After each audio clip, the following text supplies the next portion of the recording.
Jūratė and Kastytis, a popular legend from Lithuanian and Baltic mythology that tells of fearless love and godly powers, and that has been adapted into many different art forms over the years, capturing the imagination of people in mainland Europe. But unlike most other love stories in mythology from around the world, did this particular one have a happy ending? Let's find out together right now. Jūratė was the goddess of the sea. Known to be beautiful and graceful, she resided under the waves of the Baltic Sea in a glorious castle made of amber. As the queen and ruler of the sea, she had dominion over all the creatures of the deep. As part of her rule, she maintained the balance and harmony of the many living beings in the ocean. Kastytis was a young fisherman residing near the Baltic coast who was well known for his talent with a fishing pole and net. Little did he know that his angling skill would lead to the most definitive moment of his life. One fateful day, Kastytis was fishing, unbeknownst to him, near the underwater amber castle of the goddess Jūratė. As talented as he was catching large numbers of fish in his nets and disturbing the sea around him. This displeased the goddess greatly, as she felt the pain of her subjects and sensed the harmony of the sea at risk. She sent her mermaids to warn Kastytis to leave her fish alone and no longer disturb the sea, but he ignored them, resistant to the charms of the mermaids.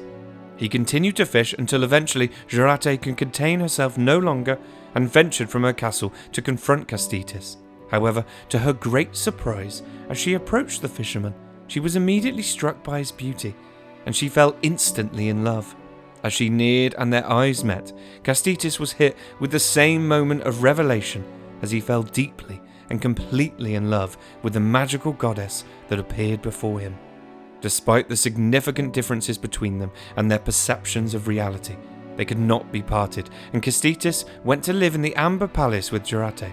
Here they would live happily for some time, but their joy was not destined to last. Perkunas, the god of thunder and the most powerful of the Baltic gods, upon discovering the relationship between the Sea Queen and the fisherman, was outraged by the choice of Jūratė to pair with a mere mortal, sacrilege for a divine being. Not only this, he had already promised the hand of the goddess to the god of water, Patrimpas. Jūratė refused to give up on her mortal love, so sure of their bond that she was willing to risk anything to remain with him. Filled with anger, the thunder god struck out, sending terrible lightning bolts crashing down, killing Kastytis and destroying the Amber Palace, reducing it to nothing more than a vast collection of shattered golden fragments scattered across the seabed.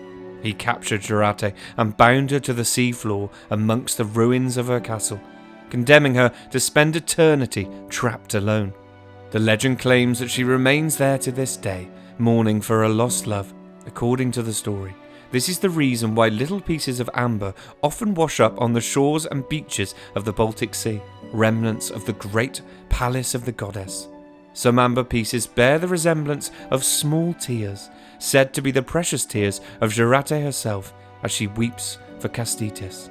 A short but powerful myth that has become part of Lithuanian culture, with poems, ballet, art, monuments, and even a rock opera dedicated to the legend. So next time you are walking along the Baltic coast and spot a small golden speck in the sand, remember this tale and spare a thought for the Queen of the Sea, destined to wait in vain all eternity for her true love.